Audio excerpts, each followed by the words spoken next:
একজন গরিব মেয়ের বিয়ের জন্য আমরা দিনী বোনেরা নিজেদের জাকাতের টাকা জমা রেখেছি। মেয়েরা জানে, কিন্তু বিয়ে ভেঙে গেছে। এখন ওই টাকাটা কি করব? জানালে উপকৃত হব। জাযাকাল্লাহ খাইরান।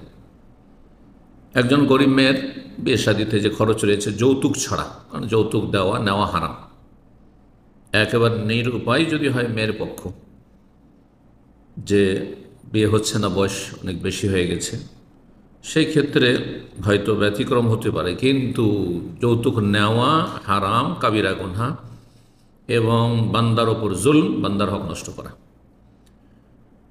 আল্লাহ রাব্বুল আলামিন হালাল রুজিতে বরকত দান করুন এবং হারাম থেকে প্রতিটি মুসলিমকে বেঁচে থাকার তৌফিক দান করুন।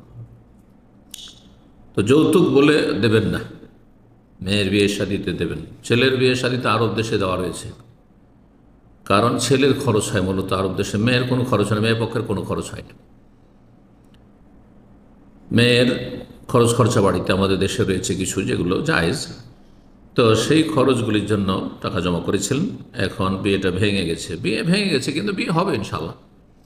তার নিয়তে যেহেতু আপনারা টাকা কালেকশন করেছিলেন এবং তার বিয়ে হবে ইনশাআল্লাহ, আল্লাহ সম্পর্কে সুধারণা রাখতে হবে।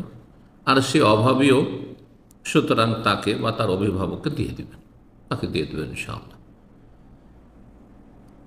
আর যদি এমন পরিস্থিতি হয় যে সে সচ্ছল, শুধু বিয়ের জন্য অভাবী, অন্য কোনো অভাব নেই, আর অন্য এমন কোনো মেয়ে বা পরিবার আছে যারা বেশি অভাবী আর তাদের বিয়ে লেগেছে, তাহলে সেখানেও দিয়ে দিতে হবে। উদ্দেশ্য হচ্ছে একই, উদ্দেশ্য একই, যেহেতু দিয়ে দিতে পারেন। কিন্তু যেহেতু যাদের কাছ থেকে নিয়েছেন সবাই বলেছেন অমুক মেয়ের বিয়ের জন্য তোমাদের কাছ থেকে টাকা পয়সা নিচ্ছি, সুতরাং তাকে দিয়ে দেওয়াটা শ্রেয় হবে। আল্লাহ তাআলা আলম।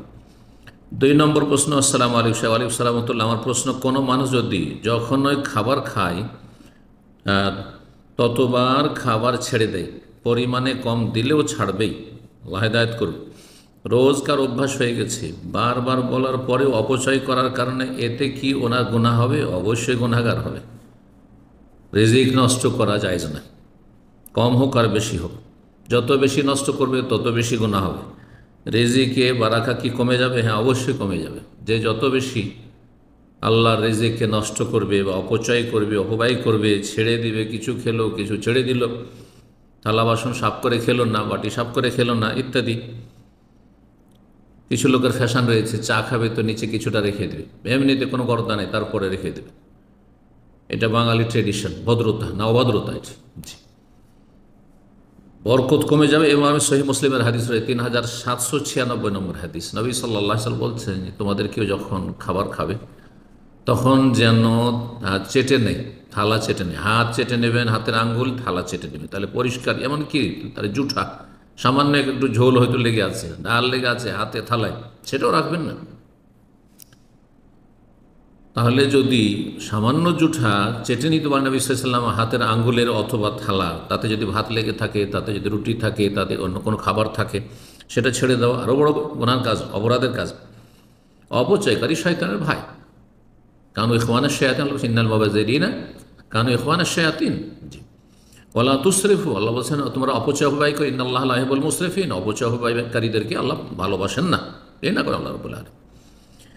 নবী সাল্লাল্লাহু আলাইহি ওয়াসাল্লামের সেই হাদিসে রয়েছে, তোমরা চেটে নেবে থালা এবং তোমাদের হাতের আঙ্গুল, কারণ শয়তানের জন্য ছাড়বে না। ফাইন্নাকুম লা তাদরুন, তোমরা জানো ফি আইয়াতিহিন্নাল বারাকা, কোনটি দানায়, একটা ভাতের দানা হয়তো রয়েছে, একটু সামান্য ঝোল লেগে আছে, একটু ডাল লেগে আছে, তাতেই হয়তো বরকত রয়েছে, সে বরকতটা ছেড়ে দিলে, সে বরকতটা তুমি অপেক্ষা করলে ছেড়ে দিলে, সুতরাং তোমার জীবনে, তোমার রুজিতে বরকত কমে আসবে।